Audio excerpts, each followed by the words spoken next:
पहले double engine से कुछ नहीं हुआ, अब तीसरा इंजन पटियाला में आ रहा है, वो देखते हैं क्या करते हैं।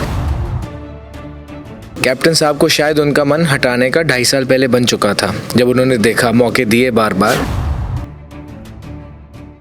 मेरी लाइफ टाइम में मैंने ऐसा चीफ मिनिस्टर कभी नहीं देखा, और मेरे को इस बात की खुशी है कि भगवान ने कुछ अच्छा ही सोचा होगा पंजाब के बारे में कि चन्नी साहब को उन्होंने हमारा चीफ मिनिस्टर बना दिया।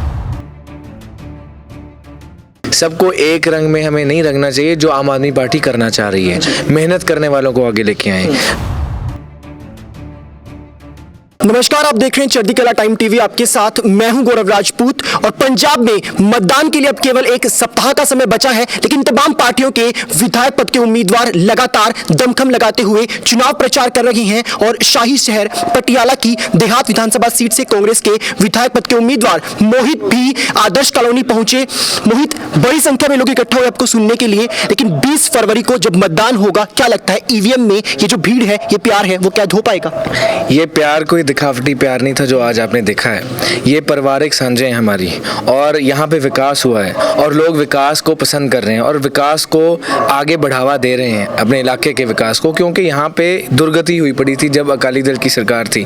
तो इतना एक पैराडाइम चेंज आया है, तो उससे उनको उम्मीद है, और उनको अच्छा भी लग रहा है कि कांग्रेस पार्टी ने हमारा साथ दिया, हमारे काम किए, और इस वजह से वो वोट में कन्वर्ट होगा ही होगा। तो आज का जो दिन है वो पटियाला के लिए आप कह सकते हैं कि जो चुनावी तापमान है वो शिखर पर है, क्योंकि एक तरफ जहां एनडीए गठबंधन के लिए प्रचार करने के लिए खुद गृह मंत्री अमित शाह पहुंच रहे हैं, वहीं दूसरी ओर तमाम पार्टियों के विधायक पद के जो उम्मीदवार हैं वो भी अपना जोर लगा रहे हैं। तो अमित शाह आज आएंगे, क्या लगता है लोगों का मूड बदल पाएगा पटियाला वासियों का? क्योंकि उनकी जो बातें हैं वो कहीं ना कहीं आप कह सकते हैं कि ऐसी रहती हैं कि लोग जो है वो मान जाते हैं एनडीए के साथ चलने के लिए।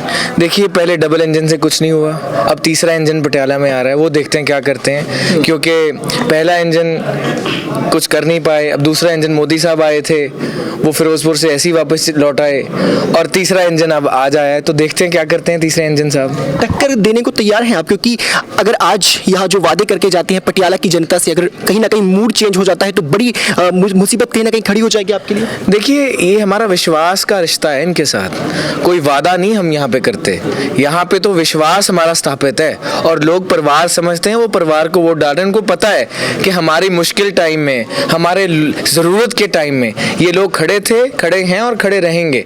यहाँ पे कोई वादा नहीं है, यहाँ पे रिश्ते हैं। परिवार की बात आपने की, आपके पिता लगभग 4 दशकों का उनका जो राजनीतिक सफर है वो रहा है, 6 बार एमएलए रह चुके हैं, पिछले 2 बार से वो रूरल में भी एमएलए हैं, देहात में एमएलए हैं। एक आरोप, बड़ा आरोप जो कांग्रेस पर लगता है कि कांग्रेस में कहीं ना कहीं परिवारवाद होता है। अब तीसरी बार आप ही चुनाव मैदान में उतरे हैं, क्या समझे, परिवार की काबिलियत थी, कहीं ना कहीं पिता का नाम था इसलिए टिकट मिला है, या कहीं ना कहीं आपने कुछ काम किया, मोहित ने क्या काम किया कि उन्हें पटियाला से उतारा गया?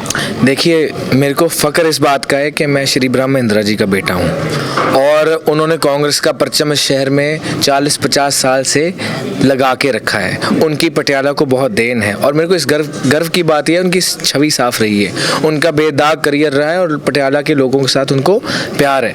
और रही बात मेरी, मैं यूथ कांग्रेस में काम कर रहा था, अपना मेरा अलग एक सफ़र रहा है, मैं स्पोर्ट्स में रहा हूँ, उसके बाद वकालत की है, उसके बाद जो प्यार यूथ कांग्रेस में हमें मिला है, जो काम हमने यूथ कांग्रेस में किया है, आफ्टर ऑल ये मैं हमेशा कहता हूँ कि जो रिश्ते होते हैं वो जो पीढ़ी से पीढ़ी चलें, वो रिश्ते अच्छे होते हैं, उनमें वैल्यूज़ होती हैं, और वही यहाँ पे हमें दिख रहा है। हमारा पारिवारिक साझ है यहाँ पे, और अपने परिवार का हिस्सा मानते हुए सब मेरे को सपोर्ट कर रहे हैं। तो आप कहीं ना कहीं यूथ जो कांग्रेस कमेटी है उसके आप उपाध्यक्ष भी हैं, तो क्या आप 3 काम गिनवाएंगे अब तक रहते हुए आपने जो ऐसे काम किए हो जिसके बल पर आप विरोधियों को जवाब दे सकें परिवारवाद के मुद्दे को लेकर? देखो, 1, 2, 3, 4, 5 इससे कुछ नहीं होता है, इंटेंशन ठीक चाहिए। आज हमें नौजवानों को संभालने की जरूरत है। मेन मुद्दा ये है, हमें समाज को कैसे तगड़ा करना है, हमने पॉलिटिक्स और सोसाइटी का जो म्यार है उससे कैसे ऊपर करना है, हमें कैसे अपनी सोसाइटी में एक प्योरिटी लानी है, कैसे समाज को संभाल के रखना है, क्योंकि पिछले दिनों में बहुत डिस्ट्रप्शंस हुई हैं, चाहे वो कोविड की वजह से लगा लो, परिवारों में ऊपर नीचे उथल पुथल हुई है और आज उसे संभालने की ज़रूरत है और दिशा देने की ज़रूरत है, और वो एक स्ट्रॉन्ग लीडरशिप, स्ट्रॉन्ग गवर्नमेंट ही दे सकती है।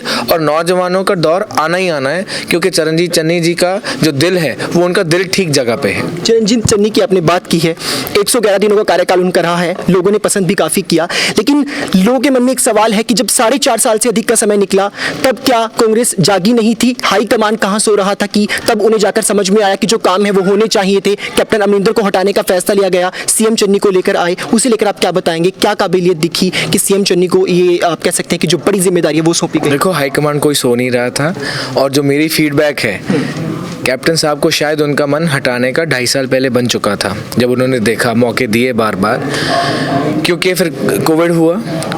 उसके बाद सबसे जो मेन मुद्दा है, जो हमारा किसानी आंदोलन चला, किसानी संघर्ष चला, उसमें तरह तरह के नारे दिल्ली में लगे, और हमारी लीडरशिप ने एक, जिसे कहते हैं ना, कड़वा घूंट पी लिया और उस चीज़ को एक्सेप्ट किया, क्योंकि अगर उस टाइम पे चीफ मिनिस्टर को हटाया जाता तो एक पॉलिटिकल इंस्टेबिलिटी का माहौल सामने नज़र आ सकता था, और एक हमारा जो सूबा है वो एक वल्नरेबल पोजीशन में आ जाता। इस वजह से मेरे को लगता है उनको नहीं हटाया गया, और जैसे ही जब इशू थोड़ा सेटल हुआ और पहला मौका देखते ही फिर हाईकमान ने स्टेप उठाया। आप एक युवा हैं, और युवा के तौर पर ही आप देहात से आप कहीं ना कहीं चुनावी मैदान में उतरे हैं।